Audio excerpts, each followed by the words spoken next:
मेरा नाम रिया है और ये कहानी मेरे दिल की उन धड़कनों की है जो कभी चुपके से बेकाबू हुई, कभी गुस्से में जली और आखिर में प्यार की आग में जलकर एक नई जिंदगी बनी।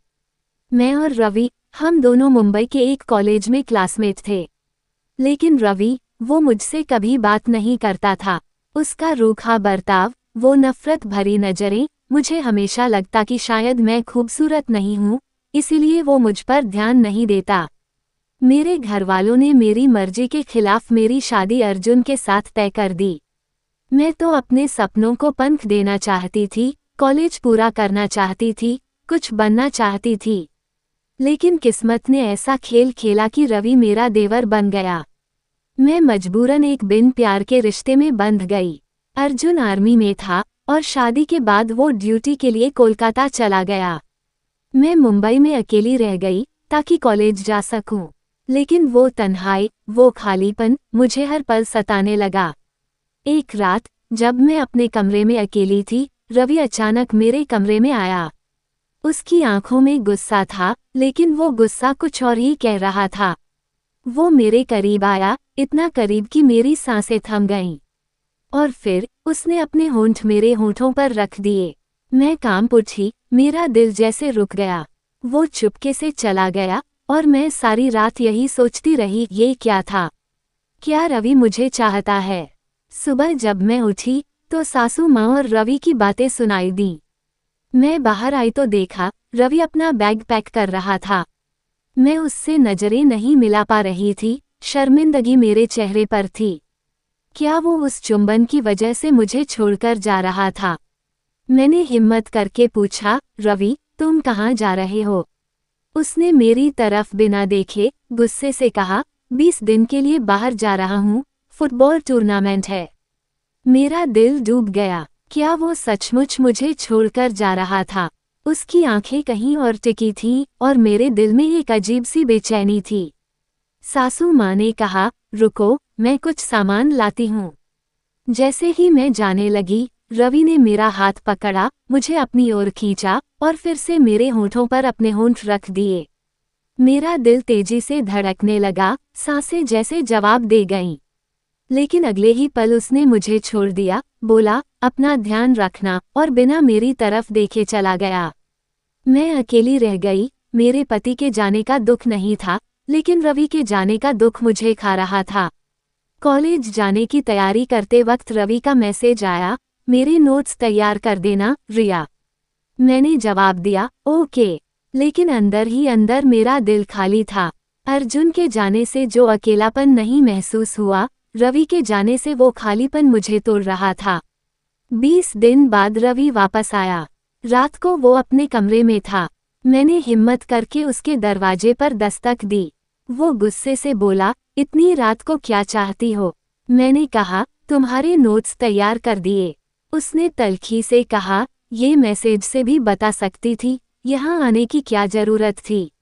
वो मेरे करीब आया, उसकी आंखों में गुस्सा था। आज के बाद मुझसे दूर रहना, समझी? उसके शब्द मेरे दिल को चाकू की तरह चीर गए। मैं अपने कमरे में आकर रोने लगी। मेरा दिल जैसे एक खिलौना था, जिसे वो जब चाहे खेल लेता और फिर छोड़ देता। अगले दिन कॉलेज में रवि ने मेरी तरफ देखा तक नहीं। मैं भी गुस्से में थी, सोच लिया था कि इस रिश्ते को यहीं खत्म कर दूंगी। लेकिन उसी दिन फुटबॉल मैच में रवि की टीम जीती। चीयरलीडर सृष्टि खुशी खुशी रवि के पास गई, उसे गले लगाया और वो उसे किस करने लगा। मेरा दिल जैसे टूट गया। इसका मतलब रवि ने मुझे सिर्फ मन बहलाने के लिए किस किया था। वो सृष्टि को चाहता था। मैंने फैसला कर लिया, मैं उसकी जिंदगी से हमेशा के लिए चली जाऊंगी। 4 महीने बाद अर्जुन ने वापस आने का प्लान बनाया। मैं उदास थी, लेकिन रवि अपनी जिंदगी में मस्त था, कॉलेज की लड़कियों के साथ टाइम पास करता। मुझे वही रूखी नजरें देता। एक दिन कॉलेज में एक लड़का, विक्रम, मेरे पास आया। उसने बेहुदा बातें शुरू की, रिया, तुम अकेली रहती हो, अपनी जरूरतें कैसे पूरी करती हो? मैंने उसे डांटकर चुप कराया, लेकिन उसने मेरा हाथ पकड़ लिया। तभी रवि वहां आया और विक्रम से भिड़ गया। उसने गुस्से में कहा, रिया मेरी गर्लफ्रेंड है, इसके बारे में कोई गलत बात नहीं करेगा।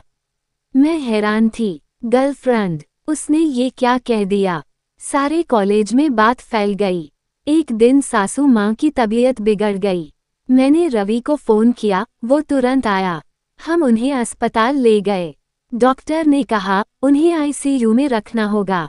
रवि ने सारी औपचारिकताएं पूरी की, मेरे लिए सैंडविच और कॉफी लाया। उसने कहा, खा लो, अभी वक्त लगेगा। उसकी इस छोटी सी फिक्र ने मेरे दिल को छू लिया। रात को घर लौटते वक्त उसने कहा, मेरी बाइक पर बैठ जाओ, रात हो गई है। मैंने उसकी कमर पकड़ी और उस पल में मेरे दिल में एक अजीब सी गर्मी थी। रात को खाना खाते वक्त मैंने कहा, मुझे डर लग रहा है, माँ ठीक हो जाएंगी ना? रवि मेरे पास आया, मेरे कंधे पर हाथ रखा और बोला, वो ठीक हो जाएंगी, तुम फिक्र मत करो। उसकी मुस्कान में एक अजीब सा सुकून था। फिर उसने मजाक में कहा, रात को डर लगे तो मेरे कमरे में आ जाना। मैंने हंसकर मना कर दिया, लेकिन मेरे दिल में एक तूफान उठ रहा था। उसी रात अर्जुन का फोन आया। उसने कहा, मैं 2 दिन में आ रहा हूँ। मैंने रवि को फोन दिया। जब वो फोन वापस करने आया, उसका हाथ मेरे साथ छू गया। वो मेरे करीब आया, मेरे कान में फुसफुसाया, हमें एक दूसरे से दूर रहना चाहिए। लेकिन अगले ही पल उसने मुझे अपनी बाहों में खींच लिया। उसकी सांसें मेरे गालों को छू रही थीं और मेरे शरीर में जैसे बिजली दौड़ गई। मैंने कहा, रवि, ये गलत है, मैं तुम्हारी भाभी हूँ। उसने कहा, भाभी बाद में बनी, पहले मेरी दोस्त थी। मैं उसे छोड़कर अपने कमरे में आ गई, लेकिन मेरा दिल उसे चाहने लगा था। मैं रवि, रिया के साथ उस एक चुंबन ने मेरे दिल में आग लगा दी थी। मैं उसे दूर रखना चाहता था, लेकिन उसका ख्याल मेरे दिल से जाता ही नहीं था। कॉलेज की हर लड़की के साथ रहकर भी मुझे सिर्फ रिया की याद आती थी। जब विक्रम ने उसके बारे में गंदी बातें की, मुझसे रहा नहीं गया। मैंने उसे सबके सामने अपनी गर्लफ्रेंड कहा, लेकिन बाद में मुझे अपने शब्दों पर पछतावा हुआ। जब माँ को अस्पताल में भर्ती करना पड़ा, मैं और रिया अकेले थे। उस रात मैं उसके कमरे में गया। वो सो रही थी, लेकिन मैं जानता था वो जाग रही थी।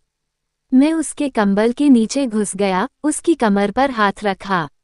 उसका शरीर कांप उठा। मेरे हाथ धीरे धीरे उसके नर्म हिस्सों तक गए और उसकी गर्मी ने मुझे पागल कर दिया।